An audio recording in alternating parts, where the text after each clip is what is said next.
welcome to the One More Thing podcast. Today I'm joined with Dr. Larry Baucom. Thanks for being here. My pleasure. So, final week of the Real series, and it closed off on a really good segue into Easter coming, the Super Bowl of our communities this weekend. But we ended on real prayer. And you opened by saying, here's what the polls say. And one of the things you said that struck a lot of people in the crowd, you can almost hear the visceral reaction, is when you said 25% of people who claim to be atheistic in some way pray. Now, why do you think that is? Like that's an amazing statistic for us, people who may be integrated into church life. And then you asked the question kind of facetiously, like, praying to who? But I think you kind of know, like, what's going on there. Yeah, I think that it's an interesting statistic. Atheists who pray. First of all, I challenge people who are atheists. Many of them probably use the label, but they probably are not. Right.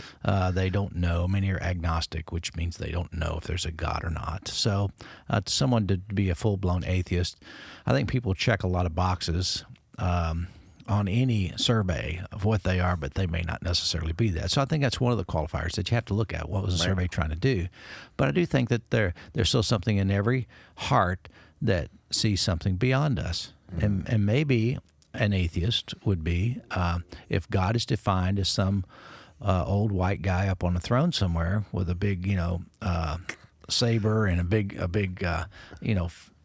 big scepter in his hand. Yeah. And that he commands things, and he commands when to rain and when not to rain, or who's going to be healed or who's not going to be healed. I think that sometimes would create some problems with me. I've actually said to people before, who's God to you? And they've defined that character. And I've said, well, that's not God to me. And if that is God, then I'm an atheist. That's right. But that's not, I think it's a misunderstanding. Yeah. I think God to me is this energy that is the source of life, the source of, all that we are, the source of love and the source of being. I think we identify it that way. God gets a lot bigger. Yeah. And yet a lot closer. That's awesome. It was really cool to kind of hear you kind of say that sort of defining idea of what God is. And it challenges a lot of people who want to hold on to that anthropomorphic ideal Sure. of God being the old man with the gray hair and wise and all-powerful. But you did bring up some contentious points in the sermon that I thought were necessary, and I had no idea where you were going with the sermon. But that's two of us. Yeah, right. Right. And it was a beautiful and straight, but for me, like, intellectual honesty is important. You kind of made the joke, hey, I've prayed for people who were sick and they died. I've officiated weddings and prayed for the wedding, and now they're divorced. I've prayed for relationships to be reconciled, and they ended in disaster. I've prayed for businesses to succeed, and they failed. And you said, so you want me to pray for you? I forgot how you framed it. Yeah. Good luck, Right. So with the truth of that sentiment, like I've prayed for people who've died. How can a person who wants to follow Jesus, a person who may come to Suncoast or may watch online, we all struggle with this truth.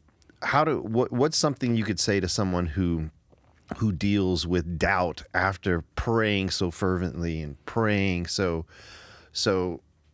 honestly to God, to this spirit, this energy, and having the results end in something that was counter to what they were expecting or praying for? Like, I think that's a great question, and I think sometimes we have to reevaluate our prayer, what it is. I mean, let's start with an elementary version of prayer. Mm-hmm. When I'm a kid, I pray as if God's Santa Claus. Right. And some people never grow out of that, and God always stays in the Santa Claus mode.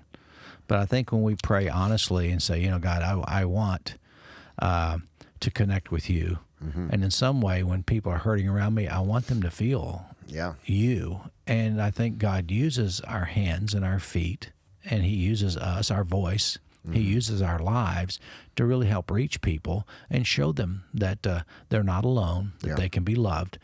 But it's a lot easier and more simple and more childlike to say, God, Aunt Sally's sick and I want you to heal her. And when she's not healed, then therefore God must be a bad guy. Right. Or and sometimes in some theologies, they say if you had more faith, then they would be healed. So it's all about faith in faith. Yeah. But as we grow older and with wisdom and experience, we go, hey, life is life. Yeah. We're born, we live, we're all going to die. Yeah.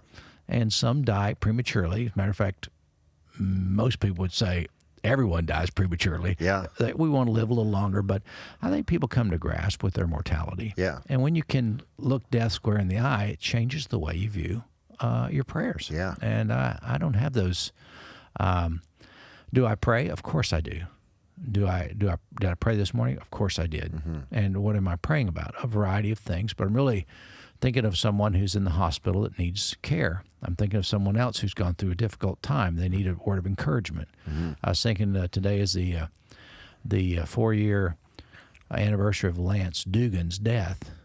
And Lance was part of our small group. He was one of the children's directors at Suncoast. Oh, man. I mean, he was 30, he's now, I think he would be 39 years old. His birthday was on April 6th, and I think he died 4 years ago today. So I'm thinking about Lance's mom and dad didn't come to church much, but since he passed away, they've been in church. They're virtually here every week. Really? And so is his sister. That's right. They go to the back, to the garden area, and they sit, and there's one of the benches has a little memorial for him. And we think about Lance. Lance was a smart guy. Traveled internationally, played soccer internationally, was very successful in life, had the toys that guys who have success have. Yeah. But through a difficult circumstance, had a girlfriend that was on drugs, and she would not quit, and he'd been clean for years. And finally one day in his frustration, well, if you're going to do it, let me show you how to do it. And he showed her, and he took too much. Oh, man. Maybe what he'd taken a couple years before. Yeah. And his body had since gotten away from that resistance. And he went to ICU and lived a couple of days and then died. Man. Traumatic. Yeah. So who do I pray for? Do I pray for Lance? No, I think his energy's still here in some form. Do I pray for his parents? Of course I do. Yeah. Do I hug them all this weekend? Say, hey, I'm thinking about you guys today. I know it's been this amount of time, and I recognize it, and we talk about it. But as we talk about it, we remember him. Yeah. But that's I've got another lady I'm praying for. She has brain cancer. She does not. She's not in a good place. She probably will not live much longer. But I want her to sense the care of God through me in some way. That's where the prayers are. Does God heal everyone? No. Do I think that, and I don't understand this whole divine healing thing. I do think there's something to it. Yeah. That, that sometimes our stress and anxiety, we put things on ourselves that our body can't shake off because, we hurt ourselves by doing that. And I think poor lack of exercise, poor eating habits, use of drugs, substances that, make us not at our best, probably not good for us. But when we can clean up our act a little, get rid of our anxiety, depression, I think we can live more healthy. Yeah. That's on us. But as far as when the cancer comes and it's in your brain, or it's, sorry, Larry, this is a terminal, you've got 4 months to live. I pray God help me to live these next 4 months in a way that can leave a little bit of a legacy or help somebody along the way. Yeah. It's not just about me. That's pretty awesome outlook, because you always leave space for hope. Like, sure. God, if you choose to heal me, I'd love it. Go for it. But I'm not going to I'm not putting all my eggs in that basket. And I think that's the more wise way to live. You said something, and when you spoke about this, it gave me like this, I don't know, this recollection of horror, remembering my dissertation phase of school, but also like this clarity of defining prayer. You talked about it in terms of communing with God. Like, I write about this idea called dwelling, having a place of dwelling. And that's why it resonated with me. You talked about being on siesta and seeing the sunset. How does that fit into someone's prayer life, especially when they're walking with someone who is toward the end of their life and it's an unexpected? would prayer, and maybe not necessarily be just communing with God, could communing in your definition of prayer be communing with the person we're losing? Because I asked because my mom's sister just passed away of cancer, and she was the oldest of the 9. And one of my aunts who I love and I respect so much, her name's Joanne, went to Lake Charles and just dwelled and just communed with her sister during her last moments, her last few days. And obviously they're probably praying to God, communicating. Sure. But do you think we can commune with others? Do others, can they serve as sort of like this mediation between us and God and allow us to experience that? I think so.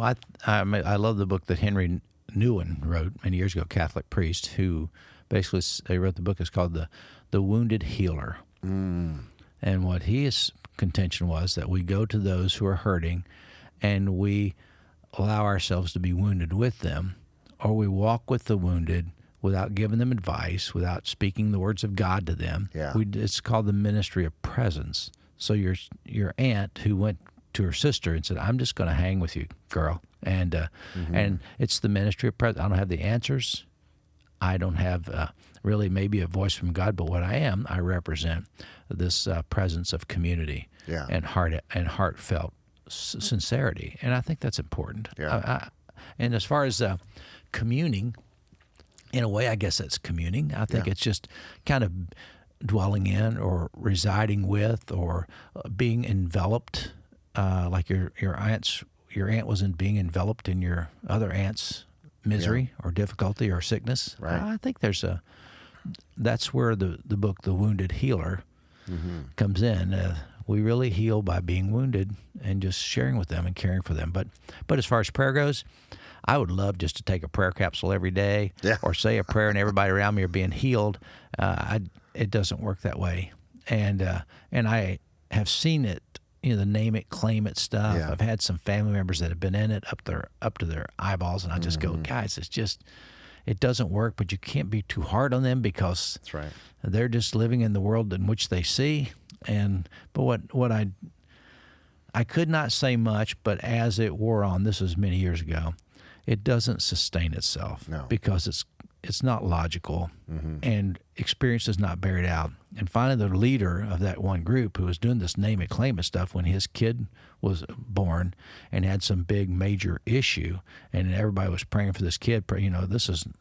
And when it got down to the word kid, they thought we were going to lose it. The kid took the baby, contrary to everything he'd taught, took it to the doctor and put the kid in the hospital, and the kid, lived. Yeah.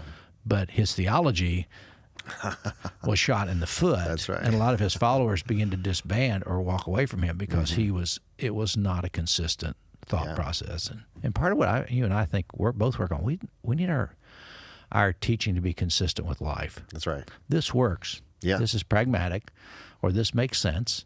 And some of the stuff that we grew up that didn't make sense, we've had to leave that behind. God is not Santa Claus. Yeah. But where is he? I think he's in me. Yeah. Dwells within me. Yeah. That's really good. And that's now some days it doesn't look like that. but at least it's an attempt to be honest. That's it. It was an awesome service, man. Awesome clarification of prayer, and I think it really transformed people's ideas about it. I know it did mine. So this Sunday, a lot of things going on. It's Easter Sunday. We have a sunrise service, 7 a.m. out in the Grove, and then our regular 9 and 10:30 worship services. Right. And so, is it going to be any different this year for Easter? Are there things we need to look forward to, or is it going to be like we only see this once a year, so it'll be fairly consistent with last year. But 2 years ago, we had no sunrise service. We had no Easter services. I remember walking around in the Grove with Ryan and Rita with a video camera and talking, just the three of us, and that was the sunrise. We basically just did it without any people because of the COVID restrictions and the COVID shutdown.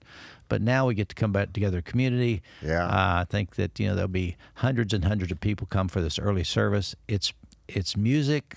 It's really very simple sermon to the point, and then we share communion together, and it's really about the only time of year I actually serve communion to the crowd. So it'd be kind of fun to do. But then 9 and 10:30 are normal services, a little more full music, full preaching, full teaching, and but it's a great theme. I mean, it's like, let's go. I'm ready. I mean, it Get is there early. I think it's going to be a packed house, man. It's going to be fun. It's a Super Bowl. We're on the winning team. That's right. So at the end, everybody gets a big Super Bowl ring. There we go. No, I'm just kidding. But all hands are on deck for these kind of services. So all the staff's there. The people show up. We see people we haven't seen in a year or two. And we celebrate the very good news, and that the Christ has been resurrected, and that Spirit of Christ has been alive for millennia. Yes. And we celebrate it again one more time. Let's go. And it's pretty fun. That fires me up. Yeah. Awesome. We're looking forward to it. We'll see everybody on Sunday. Thanks for being here, Dr. Bob. All right. Thank you.